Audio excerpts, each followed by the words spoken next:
La grâce pour rien. Zambé, ça la mission grâce, ça l'église dans grâce, ça la peuple dans grâce, ça la liberté dans grâce. Zambé, perception maïenne, na yo, sagesse na yo, disponibilité dans la mission Zambé. Quand on regarde nos choses là, message de grâce, na bongo vito pour la Ishmazia, dès que vous avez Amen. Ces derniers temps, on a dit qu'on parlait sur la grâce. Mais aujourd'hui, comment recevoir la grâce de Dieu? Comment recevoir la grâce de Dieu? Nous avons besoin de la grâce de Dieu. Nous avons recevoir la grâce de Dieu. Nous avons c'était.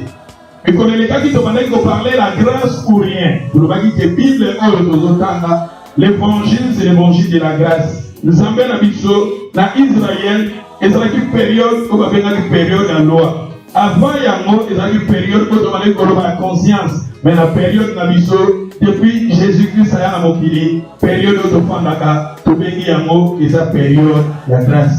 Et quand l'église sera enlevée, quand l'église sera enlevée, il y a une période de grâce. Bibliquement, quand l'église sera enlevée, bientôt, au moment où nous avons préparé matériel, peut-être avec les temps de voter à vous, nous avons sur la grande Babylone.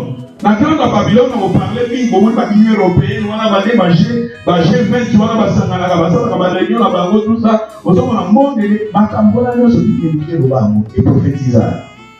Et pourtant, on va parler de la grande Babylone, on va parler de bientôt, on va préparer l'Antichrist à lui. Bientôt, s'il y a 666 des autres, on va nous repérer ça pour battre. Autant la communion sophie est comme spirituel, même un bon est comme spirituel. Les longs est comme spirituel. Les longs sont voyager, on a besoin. Aucun été, on a 50 000. Pour là, le temps on a 5 avance, au temps on a 5 on voyage là 50 000. Mais les longs sont comme spirituel. Parce qu'on a autant pour la carte. On a la carte, nous avons 50 000. Partout ici, nous avons utilisé. C'est comme nous avons là. Et aussi, nous avons un carton qui est un spirituel. Nous avons un système, nous avons un système et ça public pour la système antichrist, ça va pour contrôler. Quand on a un système, on va dire, et ça, nous avons des alliés dans la boîte de nuit. La boîte de nuit, ça, pour la boîte de nuit, il y a et ça, c'est que faire la liberté pour vous. Pourquoi tu sais, il faut dire qu'on a quasi et continue à faire les autres. Maman va la vérité, on système maman va la vérité, ils ont permettre de concevoir.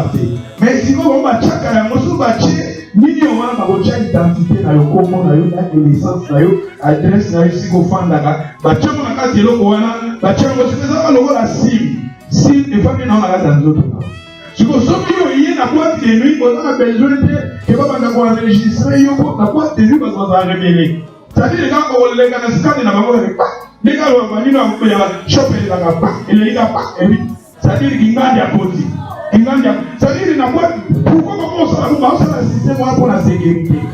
Quand il y a un problème, que na kata boîte de nuit na biso batu pour bazalaki nombre batu pour bakufi c'est-à-dire le monde de gens qui est et parce que ça système on les a par hasard système on les a parce que préparer kaka dengue antichrist non on va terroriste pourquoi on va terroriste c'est nous ça et pourquoi tu vas bon pourquoi tu dis que ce petit tabac c'est un système pour contrôler batu. Les gens qui ont des aéroports, ceux qui ont voyagé des aéroports, qui se sont dit, ah ouais, la route qui suisse, et comme tu as besoin de l'aéroport, il y a un nom qui est là. Ceux qui ont besoin de la mise sur les doyers éviter. Oh, ils ont besoin de la mise sur le passeport. Ça veut dire que le système, on les attaque pour ne pas contrôler. Pour ne pas contrôler, c'est-à-dire qu'ils ont attaqué plutôt l'antichrist à vous. Antichrist a dit mon moto, quand on a ici, il y a ici beaucoup là haut, ici, ils ont été là-bas, ils ont été les États-Unis, ils ont été les Bagok, Bakuko, ils ont été dans la vie. makambo ce qu'on a dit, tout les chiffres, les bakombo, au moment où la batoana, va venir, on va tout ça, les gens, on a bientôt l'antichrist, ça va venir. Autant vous diriger mon pays mobile, à contrôler l'économie, les armées, tout qui est à contrôler. La pays où nous sommes dans la guerre, nous avons qui vient, et pas toi aussi pour l'anaïe. Donc, on va l'antichrist. Bientôt, l'antichrist, ça soya. Bientôt. Mais et nous, on dit les autres qui ont empêché l'antichrist, ça vient à l'église. L'église est dans un bâtiment. L'église est dans un bâtiment. Nous sommes sur le coup de la beaucoup de ici. On est dans l'église.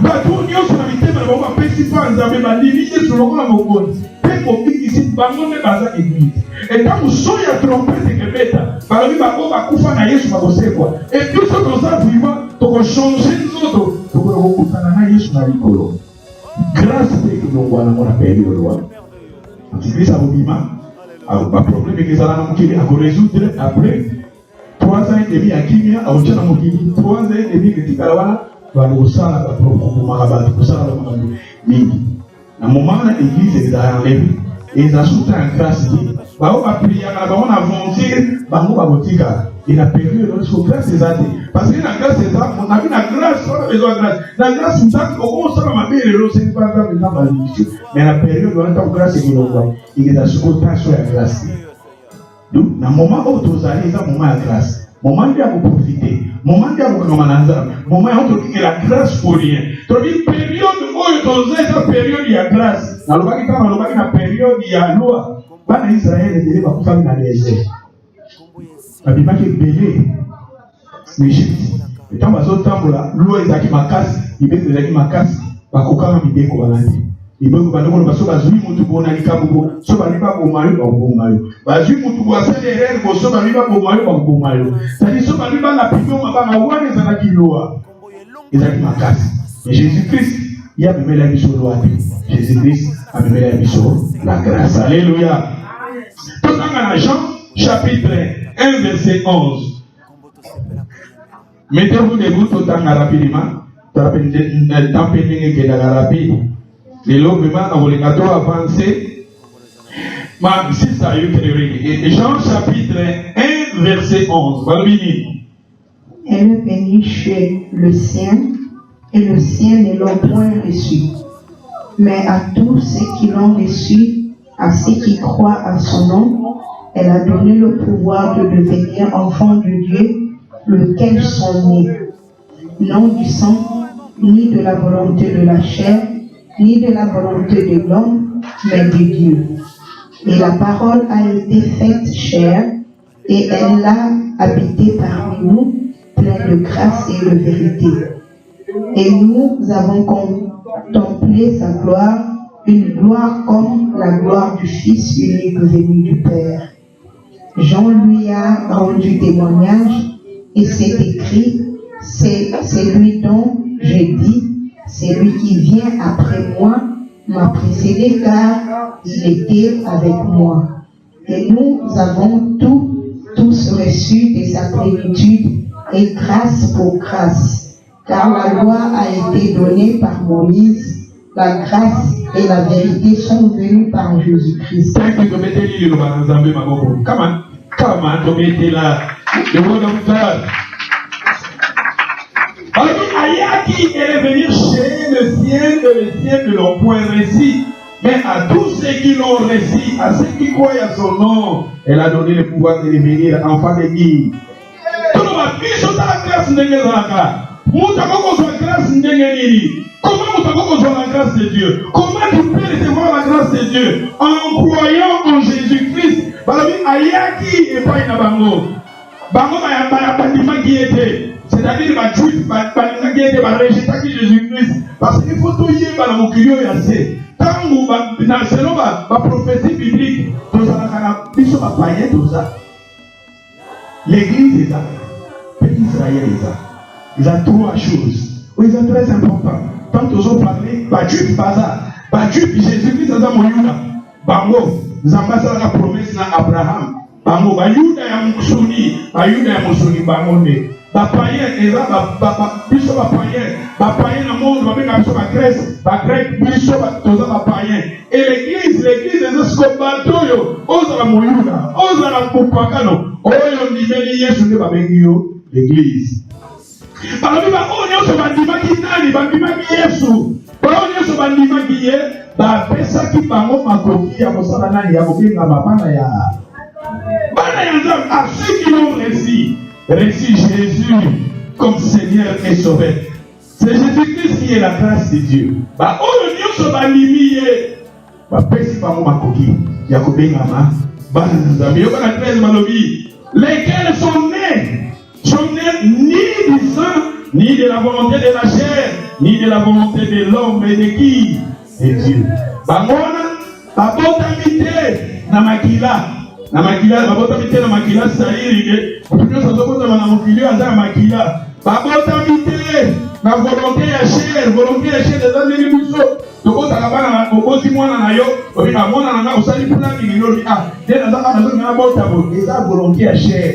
Wana te bawana babotami bongo te. Ni de la volonté de l'homme ya bato te, mais de Dieu.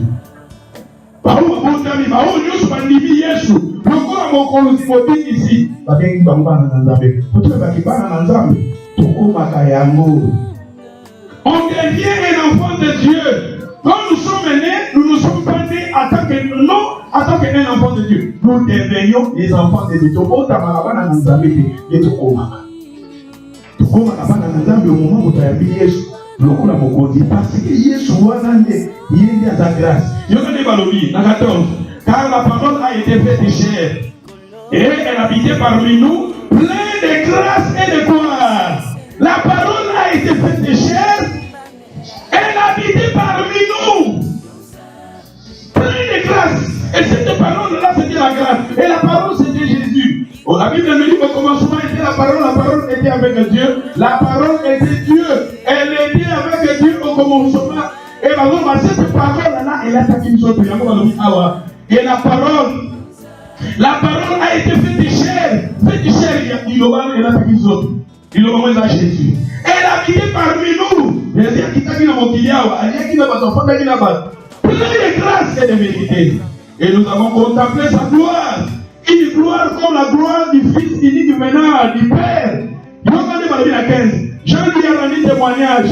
Et s'écria, c'est celui dont j'ai dit, c'est celui qui vient après moi, m'a précédé, car il était avant moi. Jean-Baptiste a tout témoigné pour la Jésus. Et à Ekoloba, nous avons tous reçu sa plénitude. Et grâce pour grâce.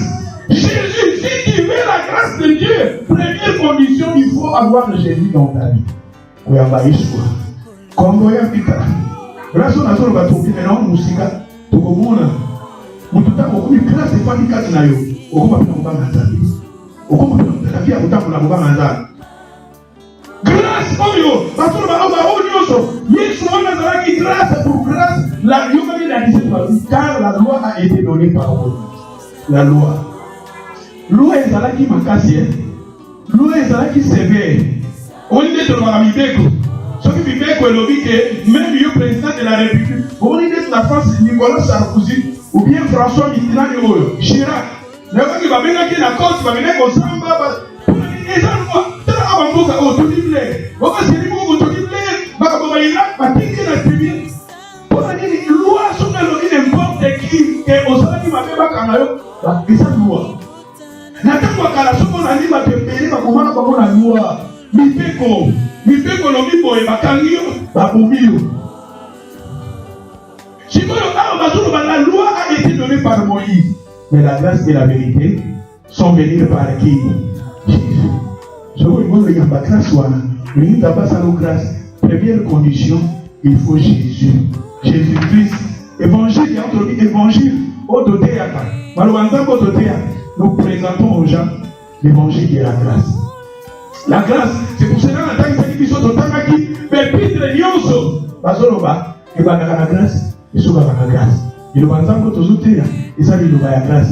Zamba za batute oyo ye mutu nyonso nzambe asali ye ngolu asalaka ngolu oyo nyonso akopusana mpa na ye toyebelaki dimanche passé motu oyo asala moto akomikitisa nzambe akosala ye grâce moto asala moto akomikitisa oyo aza kati na ye amikitisi mpa nzambe nzambe akosala motu wana grâce awa nzambe grâce ya nzambe eza kaka te mpo na bajuif grâce ya nzambe eza kaka te mpo na banglais grâce ya nzambe eza kaka te mpo na baaméricain grâce ya nzambe eza na moto nyonso alimi yesu lokola bokonzi mpe boliti nzambe akosala moto wana nini grâce alleluya eloko nalingi tokanga na koloba na 4 plutôt 8 points mo eza très important tosimba yango préparami à 8 points premier point nalobi que Jésus-Christ incarne la grâce yesu ye nde moto aza koincarne la grâce grâce eza pa yesu okomo échappote yango te tokoki kokima Jésus-Christ c'est Jésus-Christ lui qui est la Bible nous dit nous avons contemplé sa grâce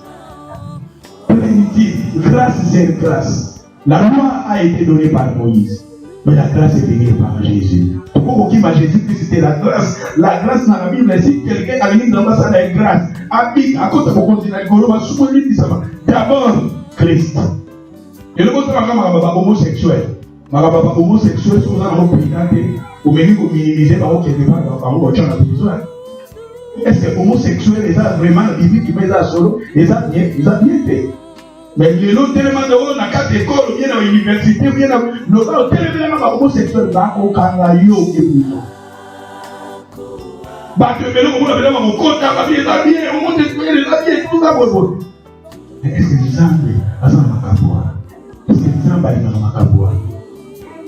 Les couples, quand on a un couple, les amis, non, mais c'est l'exemple. Ils ont commis par les couple, plutôt. Ils ont resté mariés. Couple, et ça, biloko, et ça, dit, moi, si je ne pas dans un couple. Quand on mélange biloko, ça dit, ce que tu suis maï, tu mélanges à mon maï. Et ça, je ne peux pas la ligne. Tu peux mélanger, peut-être maï, na pétrole, peut-être maï, na mafuta. Mais l'eau, ça dit, l'eau, on mixe mon ennemi. Mon mari, mon mari, va banana. Et l'eau, on dit ça là. L'eau, on a la toujours. Ce sont des lesbiennes, ce sont des homosexuels. C'est-à-dire que les homosexuels, même aux autres, on a la prière. Même dans les salons, on a un manager homosexuel. Soit on a un homosexuel. Soit on a un lesbienne. Vous les oubliez. Mais il y a autant de physique, autant de avec un ensemble, mais même dans un rond, ça va s'allumer, il y a moi si dans mon bail. Pour les partenaires d'Amban, il y a 4 jours, nous production ça là. Il y a beaucoup de gens qui sont dans le christianisme, qui ont un problème, parce que dans le pays, on dit ça, et ça, ça va chrétien, on va poser ça à bon. Mais puis, les chrétiens, comme ils disent, moi, c'est mobile, mais on va le oh, et pour ça, on va faire la même chose. Pourquoi on ne le fait pas? Ça là, Satan, les diables, les homosexuels, les lesbiennes, pour continuer à rigoloter. Autant dans la Bible, pourquoi Zamba, c'est la vie Sodome et Gomorrhe. Zamba, pourquoi il va dans Sodome et Gomorrhe? Parce que patron m'a dit que c'était les homosexuels, les lesbiennes. Ça, c'est la vérité. Ce n'est pas moi. Même dans le Bible, c'est la Bible. Les autres qui les voient. On les autres qui les voient.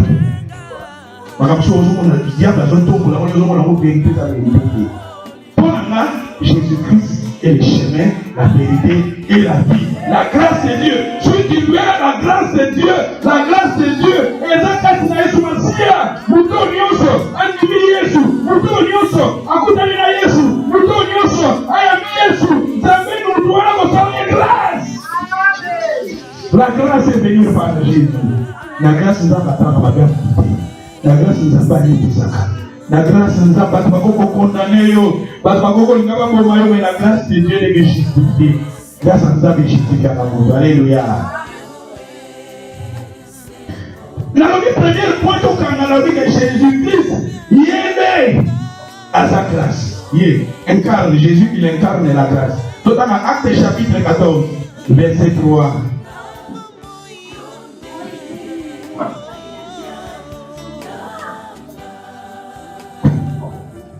Ils restèrent cependant pendant assez longtemps à Icône, parlant avec assurance, appuyé sur le Seigneur, qui rendait témoignage à la parole de sa grâce. Un Pierre, tu vous en avez un pression. Tu vous en avez un chat et l'ignorant. Il y a toujours des conférences. Tu vous en avez un prêt pour la compréhension. Tu vous en avez un première. Tout en 1 Pierre chapitre 1 verset 10. Les prophétesses qui ont prophétisé touchant la grâce qui vous a été réservée ont fait de ces saluts l'objet de leur recherche et de leur investigation. Les prophètes qui ont prophétisé touché quoi? Les prophètes ils ont touché quoi? Les prophètes quand ils prophétisent ils ont touché la grâce. Il y a un temps la terre abisso. Il faut prophétiser la parole sur David. David dit à Bazoloba. Alors il va kanginga, babominga, babetimanga, babasete na maboko, batobolinga imakolo. David a pas touché la grâce. Les prophètes ils ont prophétisé, ils ont touché la grâce. Qui était la grâce? C'est Jésus qui est la grâce. Dans le prophète de l'Ancien Testament, quand il prophétisait, quand il disait des choses sur Jésus, c'est Jésus qui était la grâce.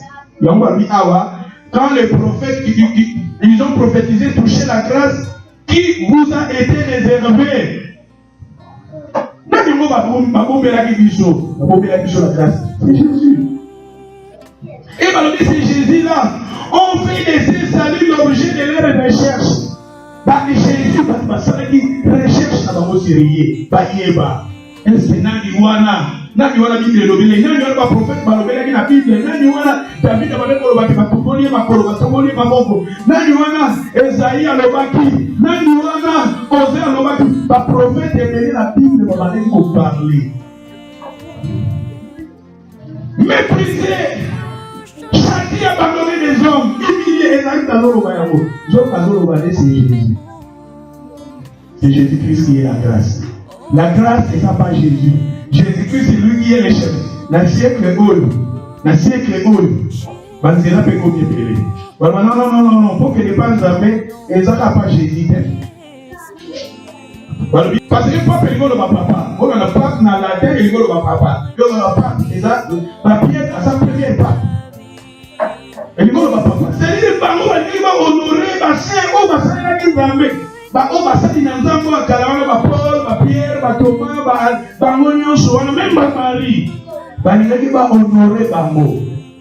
Si vous honorez Bango, et il faut que tu vas adorer ta Marie, tu vas faire la prière pour Marie, c'est pas Jésus, c'est Jésus-Christ qui est le chemin. Il ne vient au Père que par moi. Jésus qui est la grâce de Dieu. Jésus-Christ, nous donnons sa montagne, la Yesu, mon numéro, la Yesu, la Obika. Nous les autres, on a romé, on nous a monté sur la montagne, on a Yesu, Massia. On nous a monté, Yesu, la montagne, on a Yesu, on a Obika. La grâce est à Jésus. Si tu veux recevoir la grâce de Dieu, Jésus. Pour cela que ça va être Jésus. Il est dans la grâce. Alléluia. Dans un passage qui est, mais toujours qui était pour tout un moment, 2 Thessaloniciens. 2 Thessaloniciens, chapitre 2, verset 7.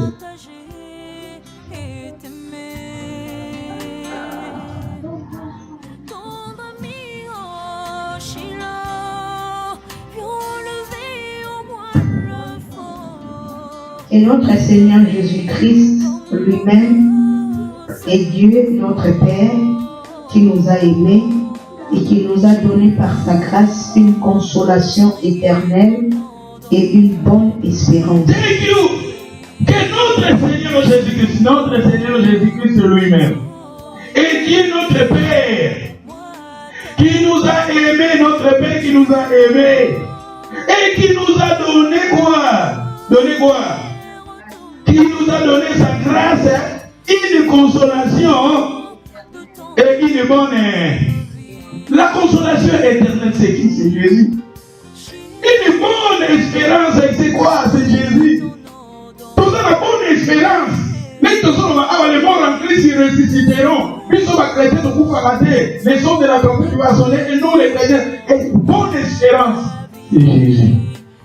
Tout ça, la bonne espérance parce qu'il a gagné. Et au moins, il a dit que notre Seigneur Jésus-Christ lui-même est Dieu notre Père, qui nous a aimés et qui nous a donné par sa grâce une consolation éternelle. Ah, par sa grâce, une consolation éternelle. Alléluia. Jésus-Christ incarne la grâce. Deuxième point très important, à part Jésus-Christ, la parole de Dieu, c'est la parole de la grâce. Dans le vie, Jésus, il y a un kabola, très important. Jésus-Christ incarne la grâce. Deuxièmement, la parole de Dieu, l'iloko yosimi, Bible, et ça, la parole de la grâce. Alléluia. Tout à fait. Passage au temps écoute voilà. Acte chapitre 14, verset 3. Holy Bible. Holy, holy, et Bible au bassin. Holy day. Holy day, il y a holy, il y a bassin. Pas jour spécial. Holy day. Pas jour spécial. Il y a Nazwa, holy day, peut-être 2 weeks. Pas jour spécial. Holy day. Holy day, il bassin. Holy day. Bible is a holy, is a saint. Pour la vision. Alléluia. Acte chapitre 14, verset 3. Ils restèrent cependant assez longtemps à l'icône, parlant avec assurance, appuyés sur le Seigneur, qui rendait témoignage à la parole de sa grâce. Il rendait témoignage à la parole de quoi? De sa grâce. La parole de Dieu que nous prêchons, et cette parole-là, la parole, cet évangile que nous prêchons, et la parole que je libère maintenant, c'est la parole de la grâce. La Bible nous dit qu'ils appuyèrent sur le Seigneur. Ils appuyèrent les apôtres. Ils appuyèrent sur le Seigneur et qui rendaient témoignage à la parole de la grâce. Aujourd'hui, on va rendre témoignage à la parole de la grâce. La parole de Dieu, c'est la parole de la grâce. Donc cela, c'est très important. En tant qu'un enfant de Dieu, you need to spend your time to read the word of God. Alléluia. Amen. Bateau va y aller vendredi, et bateau va vendredi, tu vas aller vous parler. Moral, c'est le bassin où je vais là. Les gens, David, tu as lobby à moi. Alors, moral, Israël, bassin où on a la soukoulaka. Tu vas qui? Bassin où on a la soukoulaka. Et tu vas aller étudier à moi. Tu vas aller au Bimisake. Moral, la carte de moral, tu vas aller au Bimisa. Peuple moral, Bazamba na Yalot, Oyabotaki, Nabananaye. C'est-à-dire, ce sont des fils de Lot avec ses filles. Et l'autre par le moral de Babimiwana. Nakata moral, tu es comme on a rite, à un peuple moral de rite à Bimiwana. Nakata rite, tu es comme on a David à Bimiwana. Nakata David, tout le monde Jésus-Christ à Bimiwana. Tout le monde qui moral, il a l'image à Jésus, il a dit la prophétie. Jésus-Christ est le bassin où je me lave. Jésus-Christ a dit que le bassin où on a la salle à gagner. Parce que tu t'aimes à la biso bateau. Bateau, tant que tu as continué à m'occuper assez, tu as battu ma sauve. Mais le seul moyen où tu as fait la main, tu as fait la main bien à la machine à Ismaïla. Tu as fait 4 choses pour les autres fait la moto. Premièrement, tu as fait la machine à Ismaïla. Deuxièmement, tu as fait la parole de Dieu. Parce que vous savez, tout est sanctifié par la parole et la prière. Et troisième, tu as fait prière. Et quatrième, tu as fait le Saint-Esprit. 4 choses pour les faire dans la biso. Il dit mon abisso, il fait mon abisso. Mais à Bazol, mon abisso, la parole, l'évangile de la grâce, la parole de la grâce. C'est ça, la parole de la grâce. Quand nous parlons des gens sur Jésus, quand nous présentons les gens Jésus, nous ne sommes pas Jésus, la soit pas ta machine. Mais nous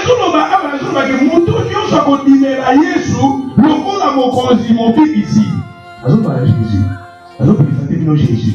La parole, Jésus, il est grâce, et à part Jésus, la parole de grâce, c'est Jésus. Il est au bout de tout temps.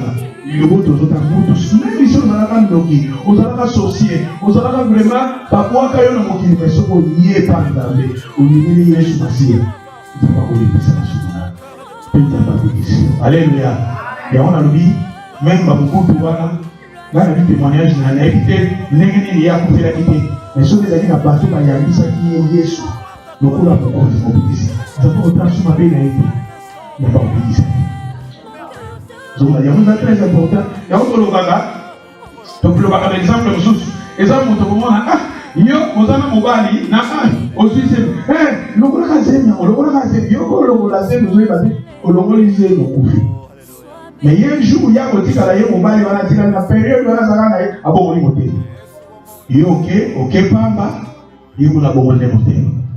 Oui, c'est très important. Yesu azala, Yesu nde grâce. Tozo présenter bato Jésus. Soko lingi grâce nzamba salo grâce. Eza na kombo mutu moko te, eza na mutu mususu te. Jésus. Pe liloba o tozo te ya bakutu pe moi. Eza liloba grâce. Liloba nzambe tozo présenter Jésus ayaki akufa pour na masumo na biso. O nyonso akotaki na Yesu. O nyonso akokusa na ba Yesu. Yesu akoyamba yo. Alléluia.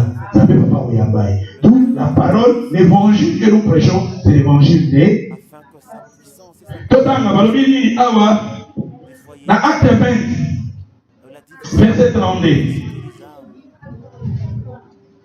Là où la séparation est en train d'être vécue dans les ménages. Et maintenant, je vous recommande à Dieu et à la parole de sa grâce. Je vous recommande à qui? À Dieu et à la parole de quoi? De sa grâce. À celui qui peut édifier et donner l'héritage avec tout les saints.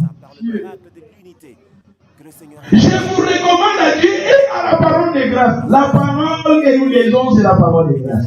Yango totanga yango. Sokomoni ikabumo ko ekoti kasi na weza na mbi. Zobazo ni lo bananza. Tanto zotanga kali lo bananza. Somo lingozo Bible lokola Roma, ozo lokola Roma. Somo lingozo lokola Alibaba, ozo lokola Alibaba. Somo lingozo lokola Tete au Congo, ozo lokola Tete au Congo. Somo lingozo lokola la parole de vie, la parole de grâce. Ozo lokola la parole de grâce. C'est le bon tout zotanga. Atozo batanga la Bible. Et là, le pasteur Mongo Albiya Mongo la philosophe. Albiya Mongo la motema ndele. Albiya la soda. La soda wana bakenda batinda bango soda anglais. Batinda bango côté kuna ya monitor na ba deuxième guerre mondiale bazozo na ba soda soka ba jeune na maboko beaucoup na ba 18 aussi kala université bango batindi bino na armée. Kuna na armée wana kidanga na Bible na yeye. Albi ataka philosophe. Abi ofira mesina azotaka la Bible, azotaka la Bible. Asere tu pas pour le côté. Dès que armée on a na bazamba bafandi tout ce qu'on va les actes alors qu'il y a na Bible on a bible si nous avons tanga atanga Bible ko banda Genèse dit Apocalypse balebele et kuna na désert bakota ba bibi kuna au fur et à mesure azotanga au fur et à mesure ayo ko mona ke ya zalaka philosophe mais ko comprendre que la parole de Dieu moi ça na moya changer la vie tout à fait balanza ko ça pour Christ to on a la Bible ah non ça va pour Christ penza ils allaient connecter dans la vie. Oui, parce que nous sommes dans la faire. Oui, faire. Ok, na courant. Oui, mais faire. Parce que nous sommes dans le système. À qui faire na courant, na carte à plus, mais à stopper. Oui, le système, mais nous sommes dans le fait de stopper. Oui, bien dit. Dès que ça a raison, on va beaucoup les connecter. Ceux qui kakanake, voilà, na voilà. Quand on a mangé ça, ça peut pas être la base. C'est ma opposition de confiance ou en colo. On va vous savoir là, yo. Yo, maintenant, comment dit? Connexion connexion matérielle na ngai ezosala na pona ya soki na ngai elele kokata omoni na ekei ureke mbala moko mais eza nini connecté mais eza te que la chose là te eza te na solo pasi eza te pas mususu mosala banza mais eza pas Yesu mais on pas Yesu kama kilele est-ce que izoleka qu'est-ce que yo beza eza pe ezoleka on va pas te kotela bo on ça plaquer. Vous avez plaqué, faites les autres qui sont de l'autre côté. Vous avez pas ventilateur, monsieur. Ventilateur est katana, mais ils ont sani. Ils ont tourné. Ils ont tourné dans la mer. Pas où ils ont pas où ils ont parce que nous devons ventilateur, mais vous avez la connexion continue. Et comme une marabout automatique. Marabout automatique. Tout ça va connecter dans ta béco. Le monde dans un peu non. Ça va connecter dans ta. Ça dit que nous avons le système là. on a connecté dans le zingate. Mais dans le système, il y a password. Vous faites la password et dans la pour travailler Internet. Alléluia. Le password, il y en a déjà Jésus-Christ. Le password, il y en a déjà Jésus-Christ. Et ça, on a un password là-bas. On a besoin de ça n'a pas password de Jésus-Christ. Ça n'a pas password de Christ. Jésus a la Jésus, ça n'a pas de connexion là-dedans. Vous avez ma password de des affaires. Il y a des gens qui ont internet, des gens qui ont daté. Sauf que nous avons le système. Le système, on a appelé la planète, il faut internet. Quand on va chez eux, on a dit que on a cross, on a bien regardé. Bah, tu peux faire. Vie n'a eu un entamé quelque part cross, ils ont regardé. Mais toi, ta grâce, ce qu'on peut réparer. Pourquoi on dit ça? Tout le monde dit ça, vie n'a mission entamé. Alléluia. Parce qu'il nous balance un peu aux autres et ça nous dit la parole de grâce. Et on peut le troisième point, oui, c'est très important. Nous sommes sauvés par la grâce. Il y a un exemple très important. Tout cas, la vie première, Jésus-Christ incarne la grâce. Deuxième, la parole, c'est la parole de grâce. Et troisième, si nous sommes sauvés par la grâce. Et alors, il y a un tchéboye, na tia mopo efanga na mitema na biso na mitu na biso. Donc dans Ephésiens chapitre 2. Ephésiens chapitre 2. Ceux qui nous ont sauvés dans misala. Nous ne sommes pas sauvés à travers nos œuvres.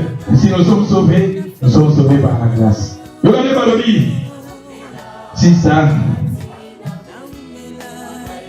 Ah, gloire à Dieu. Moi, il y a l'autre temps, plutôt que moi, slowly. We can finish on this time, no worry. Sunday we can pray. Et je pense que dimanche qui vient, je vais prier pour des gens. Je vais déclarer la grâce de Dieu sur la vie des gens. Malgré Ephésiens chapitre 2, verset 1.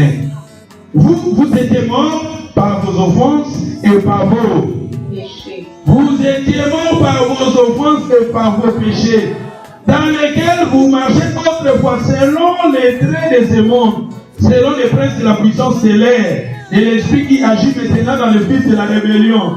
Nous tous aussi, nous étions de leur nombre. Nous vivons autrefois selon la convoitise de notre chair, accomplissons les volontés de la chair et de nos pensées. Nous étions par la nature des enfants de colère comme les autres.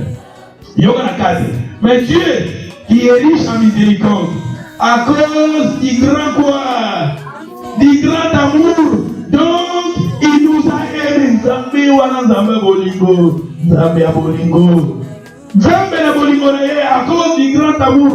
Donc il nous a aimés. Nous qui étions morts par nos offenses, nous a rendus à la vie avec qui? Il nous a rendus à la vie avec qui? C'est par quoi? Par la grâce que vous êtes. Par la grâce que nous sommes sauvés. Et nous avons ressuscité ensemble. Il nous a fait asseoir ensemble dans les lieux en qui? Il y a un mystère pour les cacher. Par la grâce, nous sommes sauvés. C'est-à-dire les amis, nous avons des gens qui nous étions morts. Paul n'a pas fait sa témoignage, a dit même il s'opère.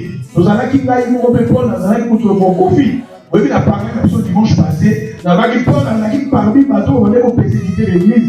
On va aller au Karabasi, on va aller au Karabana, on va aller au Karabibali, pour faire la prison, l'église primitive. Nous allons aller au Ponaé, par la grâce, alors dit, dans l'ambassade de la grâce. Je ne mérite pas cela, la manière qu'on méritait, mais le Seigneur m'appelle la grâce. Si nous sommes sauvés par la grâce. Il nous a ressuscités avec Jésus. Nous étions morts par nos offenses. Il nous a rendus à la vie avec Jésus. C'est-à-dire, nous tous Yesu na kati na vie na oza kokufa. La Bible nous dit, celui qui a le Fils de Dieu, Jésus a la vie. Mais celui qui n'a pas le Fils de Dieu n'a pas la vie. Au gros, ça va dire que nous avons bakar, nous avons le logo, nous avons la vie, nous avons mais non, ce sont les choses à mon kilo. Ça va être la honte. On te pose un endroit aux autres, il y a un bien matin. Où tu as les héros de la Bible? Ça y est ensemble, nous sommes dans la Bible. bango bazangaka baboma bango kutu basi Pierre baboma ebe bazwi mutu na ye batie na se makolo likolo bashek wana Andrew bazalaki André baboma Yesu soki na Écosse batie mpe mutu na se makolo likolo batomba bango nyonso basali na Nzambe nyonso basali na Nzambe koloba nini mais ce sont des héros ils ont de la foi biso po kutani bayo nazane na ntala se so Nzambe atala bawala Nzambe azana ndenge na tala omoni tala yango na bitango Pierre ola na malamu ezalaki badisciple mibale ya Jésus balobi seke tolingi ntango moko okoma na bokonzi moko afanda na gauche ngatianga na gauche ngatia mosusu tianga na droite ezalaki Jacques na Jean bango balobaki bongo Jésus alobi tala place wana Nzambe eza na bato papa asali na bokisi mpona bango place wana eza na bato oyo Nzambe asali na prepare est-ce que bino bokomela kupoma tomeni mosusu eza na bato ye Nzambe aponi bato Nzambe aponi asali bango par la grâce yango mpo nazoloba ngai na travaille na te kolega bapotre nyonso muta te kolega bapotre nyonso na bible Paul mais Pierre alaki wana oyo bazalaki tututu na Jésus bazalaki wana mais ye ntango Nzambe abengi yaki ate nalobi na Nouveau Testament toza na 27 livres mais Paul akomi 14 livres ye moko akomi yango na basali ya grâce. Alléluia. Et ça, pas toujours nous avons ça grâce. Et si nous sommes sauvés par la grâce. Par le Awa, il nous a ressuscités. Na 5, donc na 5, pour que les malins malins, plutôt que la vérité, ça va. Et par le Awa 5, nous qui étions morts par nos offenses, il nous a rendus à la vie avec avec qui? Par la grâce que vous êtes. Na 6. Nous avons ressuscité et il nous a fait asseoir ensemble dans les lieux. Hein? C'est-à-dire que nous avons fait un lien céleste dans la vie. Évitez, ils ont dit le banzapé. Dans le lien céleste dans la vie, il nous a ressuscité ensemble et il nous a fait asseoir dans les lieux. Tout le monde a fait l'école. Évitez. Si vous avez tout là, c'est aider dans la l'école. Vous serez de la orienter. Donc, on y a des produits dans la l'école. Évitez. Mais tout là, c'est la question. Est-ce que nous avons l'école? Parce qu'il nous a ressuscités ensemble et il nous a fait asseoir dans les lieux.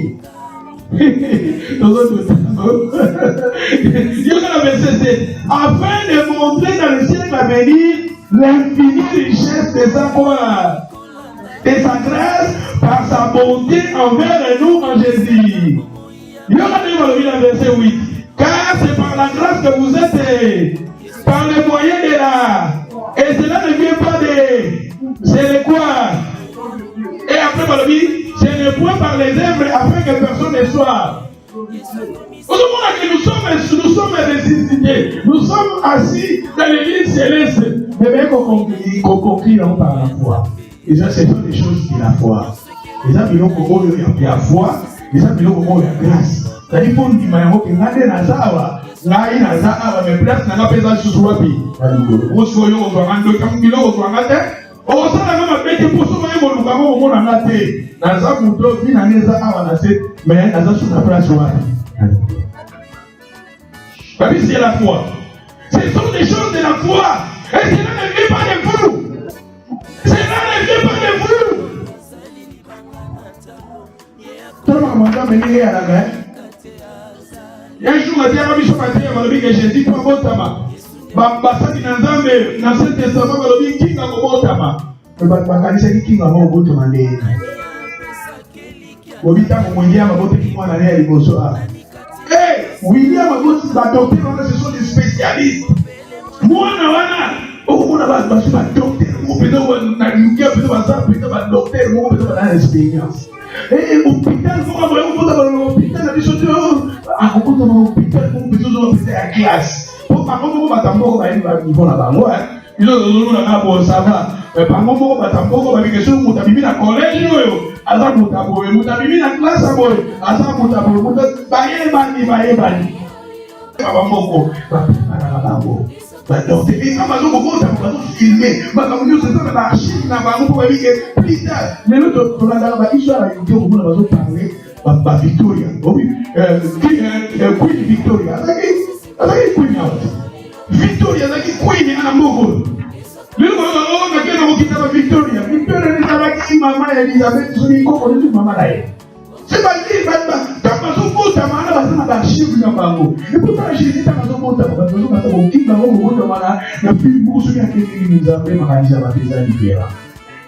donc peut-être ce qu'on dit, na marito bazo sali classe ando maria kasi kwa jour wana akushi akopota mona bino opita na ya monene nzo bazo bazana kina place akopota maria jour wana pasa kopota azanya kopota na place ba nene ya papier ki papier Jésus Christ ki na makanisa nzambe za live zapata na ndenge na monela yo to mona kipatu so koko ministre bango mais par contre ba na kotambe pour Jésus à Moki, ce que la guitare, eh bien, un beau caoyo, la sécurité n'a pas tant beaucoup de temps, mais comme on n'a pas beaucoup de temps, cortège chez Zara.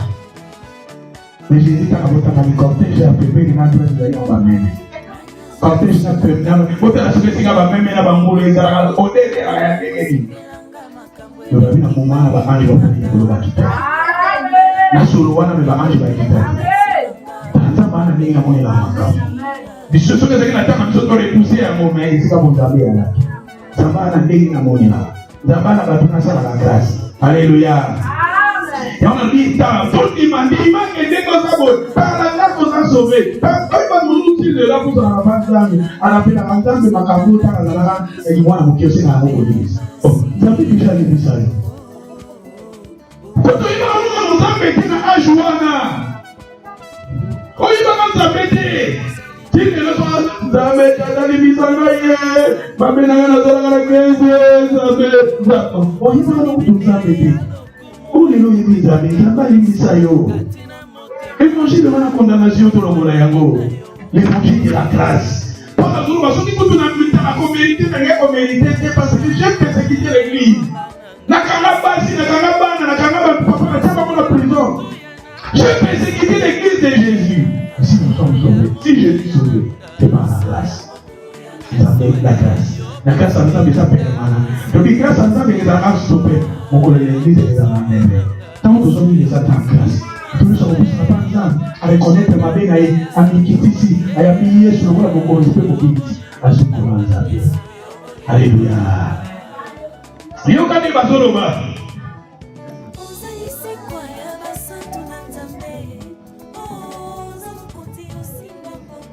Romains chapitre 11. Romains chapitre 11.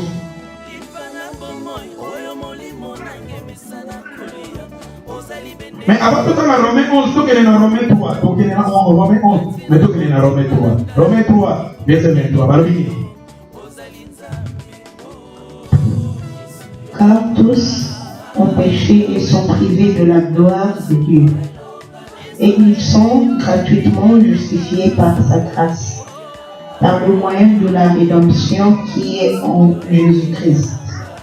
C'est lui que Dieu a destiné par son sang à être pour ceux qui croiraient victimes propitiatoires, ainsi afin de montrer sa justice, parce qu'il avait laissé impuni le péché commis auparavant au temps de sa patience, enfin, dis-je, de montrer sa justice dans le temps présent, de manière à être juste, tout en justifiant celui qui a la foi en Jésus. Car tous ont péché, sont privés de la gloire.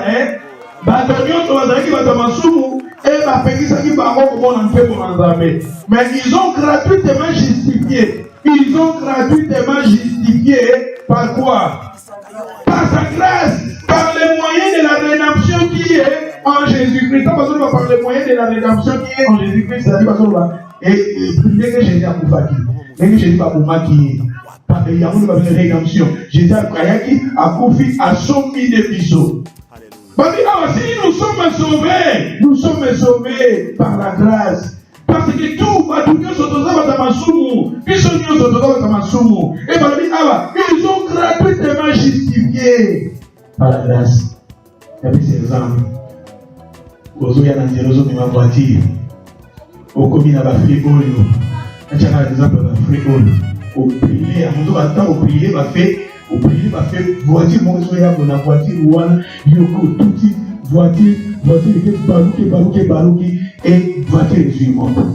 La conscience, la yo-yo, awa, ok, l'être ici, on a pris l'exemple de la cause. Quand on dit la cause, la manne, la yo-yo, quand on a dit nos accords, parce que les voitures, va te zika, les voitures, va. Si vous avez la cause, voilà. Et je vous avoue que la cause, il y a des gens qui ont combien des années en prison. Au moins, là, on peut vivre ailleurs à l'Obiko, au Badaleno, il a justifié. Je dis, au Badaleno, il a justifié. Peut-être que vous avez fait on peut aller à Bébé. Moi, je dis, j'ai ça la chose. La question de ça, c'est pas souvent. Mais Yesu Masi a yéné à joie condamnation dans les gens. Pour ce qu'on a dit aussi, pour ce qu'il fallait y Jésus-Christ est à joie. Et on va se battre actuellement, il y a votre rédemption. C'est par la grâce, vous êtes justifiés, par le gratuitement. Et non, mais ça c'est gratuit. Il y a un message pour vous bâtir. Babi, un message pour bâtir dans Internet. Babi, pour la boîte de nuit, et comment va payer? La boîte de nuit, et comment va payer? Au côté de la boîte de nuit, au moins la boîte de nuit, et comment payer? Au moins la chico, au banda, peut-être na 18h, si na 22h, la chamo de livre. Babi ko banda na nini otili na boy, parce que babi a de la chamo de livre. Mais les gens ne sont pas fouta. Comment on a parce que na milongo.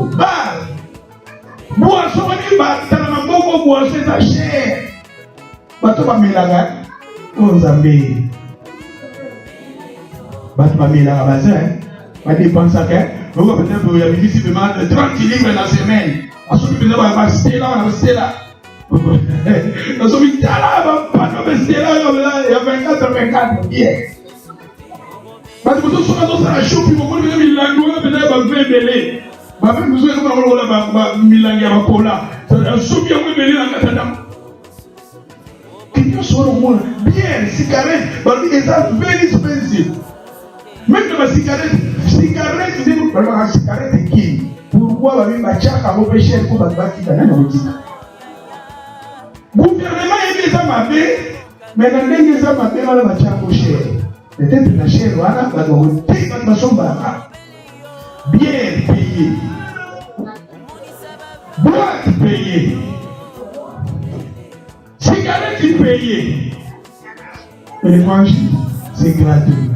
Et là, nous avons dit l'évangile. La vie éternelle, c'est gratuit.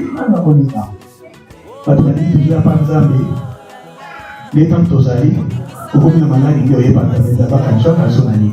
Il y a pas de temps dans ma casse, il y a pas de temps. Au bout déjà handicap, au bout déjà abattu, au la moitié. Nous avons after death, nous avons pas produit, balobi, moto va bête qui azaki à moitié million oyo. Oh moi, demi-mort. Il n'y a pas de temps de demi-mort. Nous avons ça passe là. Et pendant que la maladie, nous avons limité pour la macasse, pour la strong. Yémele salé. Alléluia.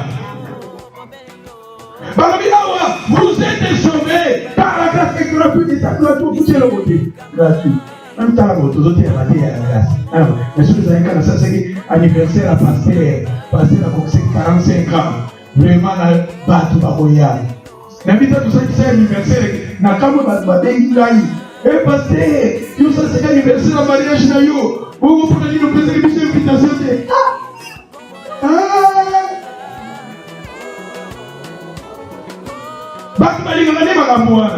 mais quand on parle makambo eza bien makambo eko mema bana bien éternel makambo eko musadia para badali bien L'évangile, c'est l'évangile de la grâce. Parmi vous êtes justifiés par sa grâce, par les moyens de la rédemption qui est en Jésus. Donc, il est total là. Romains, chapitre 5, verset Romains 11, verset 5.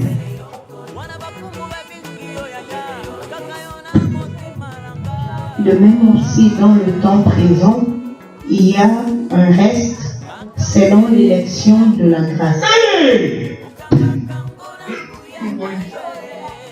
De même aussi, dans le temps présent, il y a un reste selon les élections.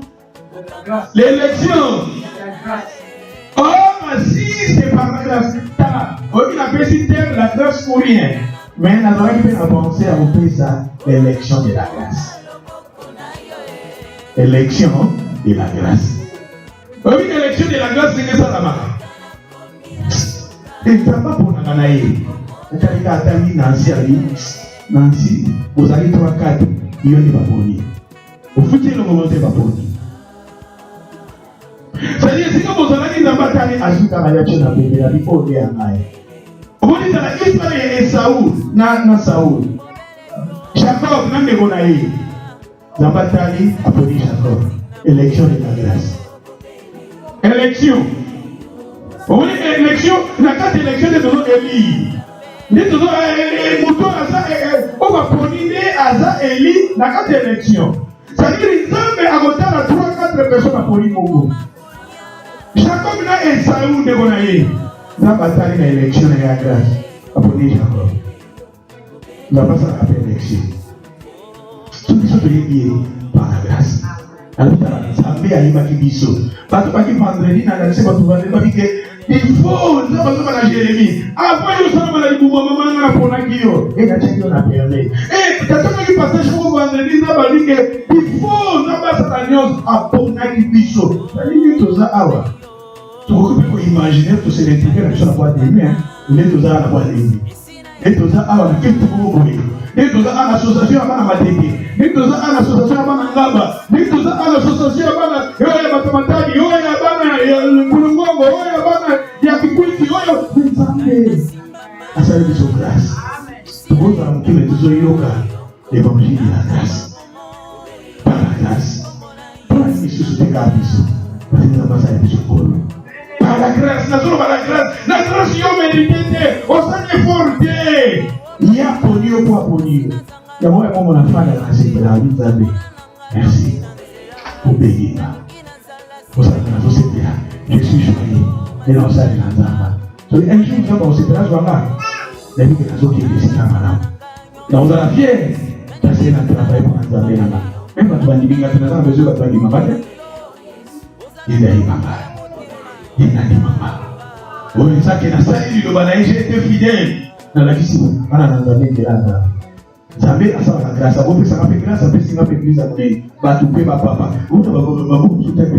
Tu es Zambé tout comme maman Zambé. Je suis fier au fond de mon cœur. Et puis que nous sommes Zambé. Et Zambé a Kanisama. Et ceux qui a foutu la fête à banana. Pour tout ça, la personne a besoin de nos qualités. Ce sont des choses qui passent ailleurs. Nous avons dit que nous avons pour toi, nous avons matériel. Alléluia. N'importe où, ils ont pour matériel. Ce qu'on a dit, c'est qu'on a dit, c'est qu'on a dit, c'est qu'on a dit, c'est qu'on a déposé. Nous avons pas compris. C'est quoi? Au sein de la vie, nous avons 6 mois. Nous avons un crédit. Ngoloza kukaka usime mchipu wala munene wala owezo tabula ndugu makasi na yoma ya mafuta kabili nayo wale makasi na yoma ya mafuta kabili tena mandogo yako sasa tuzo na mboga ya materiel kusema mtima mabibo na mtu pale basi tuzo tuna mboga materiel mboga olikosu kwa biblia mape paizaka na ya share za wana na ba 2000 za wana ba 3000 za wana ya biso ya pauvre pe za na mboga prima za wana batike c'est-à-dire ya classe nyonso za on somme loko na pana mweche oloko loko somme na jabu eloko na share kaka c'est-à-dire mundela sana le même nom a chaque côté ba ta share eloko ba ta mweche toujours vivre mboga ya matériel. Les gens basés dans le monde matériel.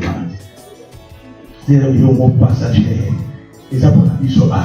Ils doivent chercher premièrement le royaume et la justice de Dieu. la grâce de Dieu. Il est soit fan de la vie, et ça, c'est le rôle du Seigneur. Tout le monde va fêter. Est-ce que vous voyez par les temps qu'on fait ça? Et nous, on a compté ici, 50 ans. On va rater, on va faire moins l'âge. 50 ans. Regardez, on a mukolo na bino, na mukolo peso, na mukolo na biso. Il y a pas poser pour ça la bébé année. Mais ça, on a des choses de la biso, les voix, pendant un demain. Des choses. Ça va, il y a ça va où, mais il y a ça va où, mais là, on va pas faire la débauche. Mutumoka, il y a des choses qui me collent, on a envoyé Misayo. Ah, ça va envoyer Misayo. Zola ya bossa nanga. Avec le haut, moi, ça n'a pas koufi. Oh, vous avez la pépé n'a koufi. Oh, je vais aller où prévenir rien que mon misami na yo na karaté na droit votre. Mugola koufi et na quoi ba ko difficulté mais na bande ko yebi so ko tango ba do ko fara ba pépé. Na ko yebi so pe yo pe mama. Pour misami na biso na azabu. To pa misayesu wana. Yesu apesi biso grâce, tozo vivre na grâce na ye. La grâce ils appellent eloko tango oyo ko ko mama ko ko sabino na nzambe. Nous c'est la vanité. Vanité. Sa vie n'est pas dans parce que tant que tous les attendent ça passe à grâce dans notre union termine au bas toujours on a sauté ma livre mon babi là pour y soit il y a et le nini oyo et pour que ça ma babi dit le babi ça veut fêter dans qui mobiba Matthieu chapitre 24 verset 14 et le oyo les autres tinda que Jésus Massia quand la parole de Dieu sera prêchée dans le monde entier et il va dans les autres partout toujours dire na ba putu pe mon na internet biso ba passer to diaboliser qui internet ba YouTube ba internet et ça bilo mo de bonia déjà de bonia mais et l'on dans internet sur mo la ba besoin internet combien de passer pour monter à passer internet passer dans une église c'est là passer internet passer dans ça ba ta camarade ba ta camarade internet évangile pour beaucoup de partout. C'est-à-dire que Dieu tout ça l'évangile de Dieu la parole de la grâce écoutez partout pour tout ce quoi yo amour. Alléluia. Tout à l'heure, élection, on va parler élection de la grâce. De même aussi, Romains chapitre 11, verset 5. De même aussi, dans les temps présents, il y a un reste selon l'élection quoi? Et la grâce, or, si c'est par la grâce, ce n'est plus par. Et ça n'a mis ça là par la grâce. Autrement, la grâce n'est plus. Une grâce. C'est comme il a mis ça là, il a sous grâce. Et comme il a mis ça là, il a sous grâce. Tout ça en grâce. Tout ça en parole de grâce. Celui qui nous a fait, il a la grâce. Tout vérité en côté. À sa division, selon l'élection, il y a grâce. Donc, il est bientôt tous aussi. Maintenant, si tu continuer, on va prendre mon sous-sous. Il va les oya.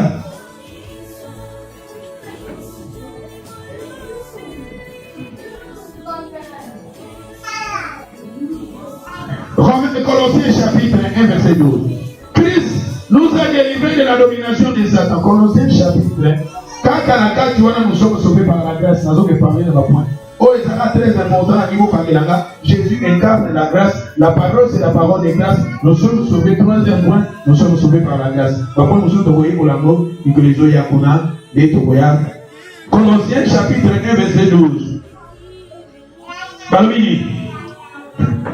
Rendez grâce au Père qui vous a rendu capable d'avoir part à l'héritage des saints dans la lumière, qui nous a délivrés de la puissance des ténèbres et nous a transportés dans le royaume du Fils de son amour. Thank you, sister. N'est-ce pas un passage beau? Rendez grâce au Père. Tout ce qui s'attend n'est pas inaillé. Qui nous a rendu capable d'avoir part à l'héritage des saints. Hey, héritage des saints. Oui, bien. Héritage. Et dans la mairie, Papa Koufi a dit qu'il y a des héritages. Héritage. Et ces héritages, c'est-à-dire que nous sommes que Jésus-Christ a Koufagi, et dans un héritage, on va dire qu'il a passé. Ils sont plutôt dans la carte d'héritage. Voilà. Et vous rendez grâce au Père qui nous a rendu capable d'avoir part à l'héritage des saints dans la lumière. Il nous a délivrés de la puissance des ténèbres. Et il nous a transportés dans le royaume du Fils. Et quoi? Et Il nous a transportés dans les royaumes. Les royaumes. D'abord, il nous a délivrés. Yango atake mwana na nzambe il faut to déclarer que nzambe tala kotala ngai te pour nous mériter kotala masumu na ngai te kotala kwaminga na utite kotala libota na utite mais nzambe ça kusanga molo à travers ta grâce à travers l'amour de Jésus. L'amour de Jésus était pour nous une grande délivrance. Par lui awa il nous a donné avoir part à l'héritage des saints dans la lumière. Il nous a délivré de la puissance des ténèbres et il nous a transportés dans le royaume du Fils de son amour. Nous avons dans le royaume à ténèbres, à chaque déjà dans le royaume à lumière. Et nous sommes dans le royaume à lumière. Nous sommes dans le royaume à lumière. Et nous sommes dans le royaume à lumière. C'est par la grâce. Et on va rendre grâce au Père. Toute sa grâce n'est pas inaïe. Parce qu'il était papa. Alors, il nous a délivré de la puissance des ténèbres. Pas malédiction en famille, pas malédiction en couple. Moi, quand on parle de malédiction, ton prise à Kayamoka pour briser pour bâtir sous ce point quand on zone s'attend à la source. Mais en réalité, la personne qui a les Christ dans sa vie, la personne qui est née de nouveau, la Bible nous dit qu'il nous a transportés dans le royaume de son amour. Il nous a libérés, il nous a délivrés de la puissance des ténèbres. La puissance des ténèbres. La puissance des ténèbres. Puissance nyonso ya ténèbres koko kangayo. Puissance nyonso ya ténèbres koko tumisabi na yo. Puissance nyonso ya ténèbres koko tumisanga na yo. Puissance nyonso ya ténèbres koko tumisante na yo. Puissance nyonso ya ténèbres koko tumisebizo. La délice amour. Parce que Christ il nous a transportés. Balongoli biso ba memi biso na mamoso.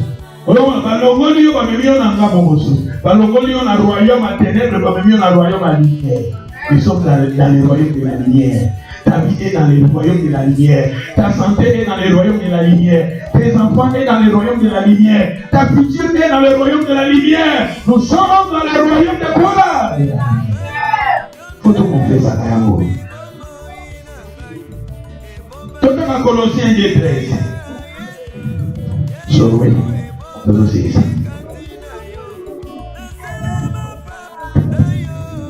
Vous qui étiez morts par vos offenses et par l'incirconcision de votre chair, il vous a rendu à la vie avec lui en nous faisant grâce pour toutes nos offenses. Thank you. Namoni tosuka awa, on continue. Nous sommes sauvés par la grâce. Par la grâce de Dieu, nous avons parlé du coup de la mort de Jésus et on dit là très important. Christ était mort pour que nous allons libérer. À travers la mort de Dieu et Jésus, nos péchés sont pardonnés. À travers la mort de Jésus, nous sommes justifiés. À travers la mort de Jésus, nos vies sont transportées dans les royaumes de la lumière.